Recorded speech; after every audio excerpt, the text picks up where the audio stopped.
Morning, Christy and kids. Hope you enjoy Sweet Pea as much as we have. We're going to wrap our legs here to protect the cannon bone. This is how we wrap a leg. We have the leg wrap on the outside of the wrap. We start in the center and wrap down, cover the ankle. And if we're going to put bell boots on like we are, we'll put one wrap on the pastern as well, and then work our way back up. Once we get to the top, right underneath the knee, we stay there. So that there's a correctly applied wrap. Now I'm going to put the bell boot on. We've got these professional choice bell boots that we really enjoy, and good protection all the way around. We'll groom her thoroughly as we have and pick her feet out. Can't make any observations of any irregularities.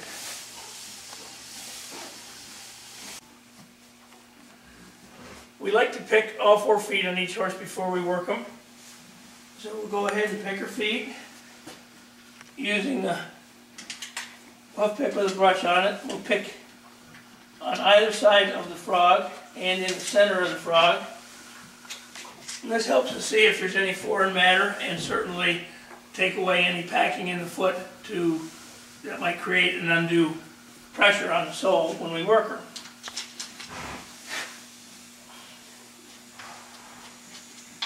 We'll clean them again or pick them again after we work the horse to make sure that there is nothing that's been picked up during the work, and also if we want to apply any hoof dressing or disinfectant to the foot.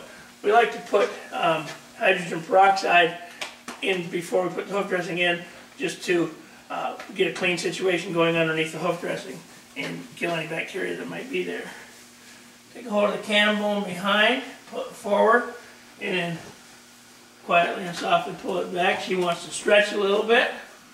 Either that or we'll go ahead and pick out that frog again. We've got her barefoot behind.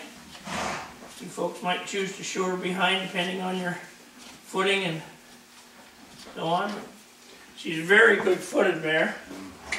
Move her over so we got lots of room to work on the other side. She's very cooperative about picking her feet up, as you can see. And again, pick out both sides of the frog and centrally. The center of the frog is called the cleft. Sides of the frog is called the commissures. And make sure that we observe everything. We also check to make sure our shoes are tight and everything is in good shape there. Pick the hind feet up. One of the things we like to do is run our hand down all the way down that hind leg, so we're actually giving the horse a little bit of an advance notice that we're picking that hind foot up. We don't pull it out sideways like that. That's uncomfortable. We make sure it stays underneath the horse. Get our inside knee. Again, she wants to stretch a little bit. Get our inside knee underneath the foot. And clean out that foot and observe the foot itself. Make sure there's no foreign particles in it. And again, we'll pick the feet out when we're finished riding to make sure she didn't pick anything up during the work. We saddle from the same position, holding the horn and the back end of the saddle, the cantle, in our hands, and kind of use our right leg and knee to get that saddle up there. Make sure it goes on kind of in slow motion. And we'll go around to the other side.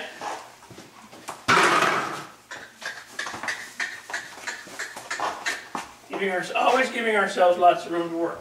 The Sweet Pea's always willing to move over quietly with a little bit of touch and cluck like we did. We drop the cinch.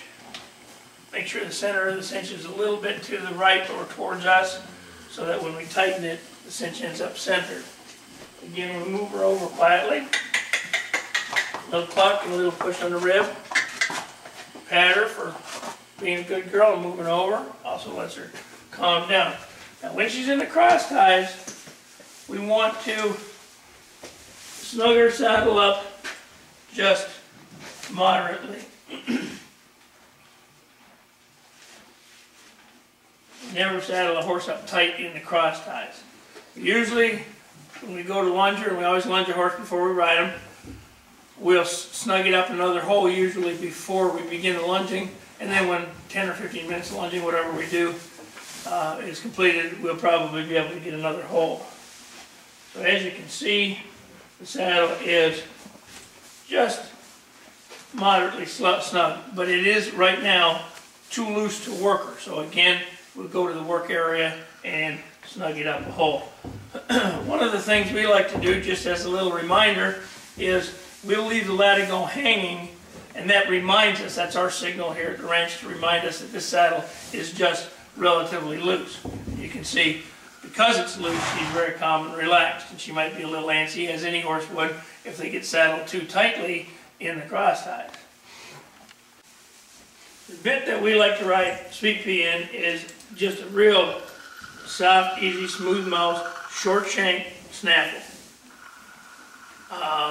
You can ride her in pretty well any bridle you want, from a snaffle bit, a regular ring snaffle, to a solid mouthpiece, but we find that she's very light mouthed and gets along the best in the short shank snaffle. We'll go ahead and put a rein around her neck,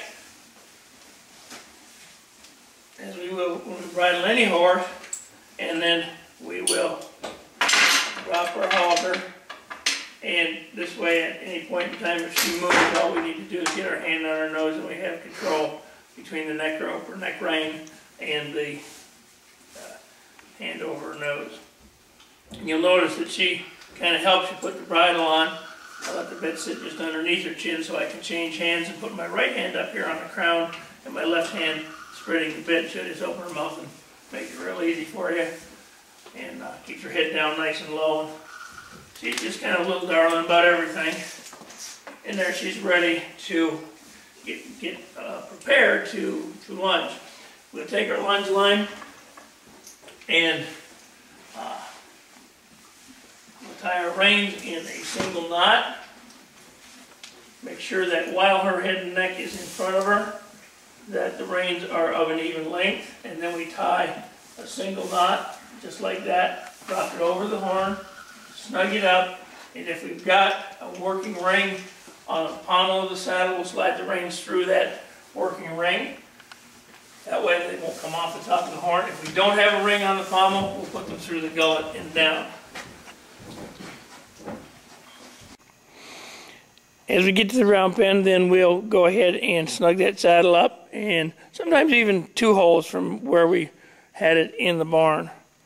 And then put the latigo up in the latigo carrier, and we're all set to go ahead and lunge her. Now we're ready to lunge. It's very important to let your horse begin in a calm, easy walk, and even if they're feeling good, ask them to walk as the lunging begins. That way you don't get, just like Debbie's doing here, that way you don't get them in the habit of rushing off. Let's say they haven't been worked for a day or two and they're feeling a little good. They might want to rush off, but she's trained enough that even if she is feeling good, and actually here in this situation she has not worked for about a day and a half, and so she's got, as well fed as they are, she's got lots of energy in her, and you can see that she doesn't look like she does simply because she's responding to Debbie's request, which is verbal. She'll just say the verbal command to her, walk, like that, nice, long, and soft, and she's very responsive to that. To overemphasize that ease and control, she might even stop her once or twice as she begins her walk, just with the verbal command, whoa, and let the mare relax a little bit, let her look around. And then back into her walk. Once you've walked for, if the average lunge line or lunging session or warm-up session is between 10 and 15 minutes, let her walk for at least 3 or 4 minutes before she moves up into her trot, and graduate from the walk into the trot and then up into the lope. Then reverse her and work, we reverse her at about, anywhere from 5 to 7 minutes, and work the same amount of time the other way. Again, walking to start with, trotting and loping. That way you raise your horse's level of discipline and response while you're on the ground and you got a horse that's paying attention to your commands before you ride. That way so now we're going to move her up into her trot with just a little quiet cluck. Once in a while, any horse will think about turning around and going the other way, and as soon as we ever see her do that of her own decision, we will not allow her to do that. She will, you know, again, we want to keep that level of discipline high, and we can prevent her from turning around by walking towards her tail and letting us be sort of behind her. As you can see, Debbie is there.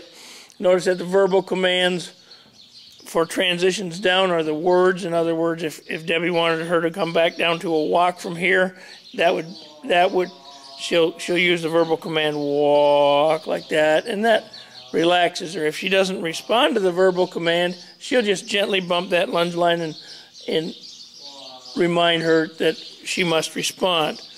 And then sometimes we use the verbal soothing sound, that's it, after they've accomplished something to give them a little bit of verbal reassurance. She's kind of fun to lunge, and it's always very, very good to, you know, take 10 or 15 minutes to warm up. In our program, it's a requirement to warm up mentally and physically, and then they're much ready to ride. And then in an accumulative fashion, they associate being ridden with being prepared in that mental and physical feeling of responding. So she'll trot her for a few minutes, and then she'll go ahead and, you know, again, trot, you know, walk her for 2, 3 minutes, 4 minutes, trot her for the same period of time, and then go ahead and lope her.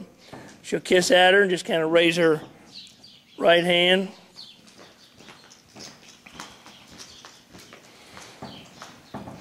You can also free lunge this mare in a round pen, as we can any horse, and we'll do that in just a minute.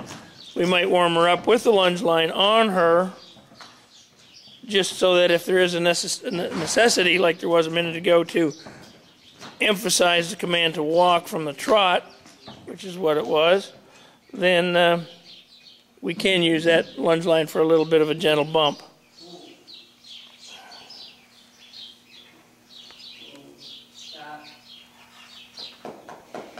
And again, she stopped her, and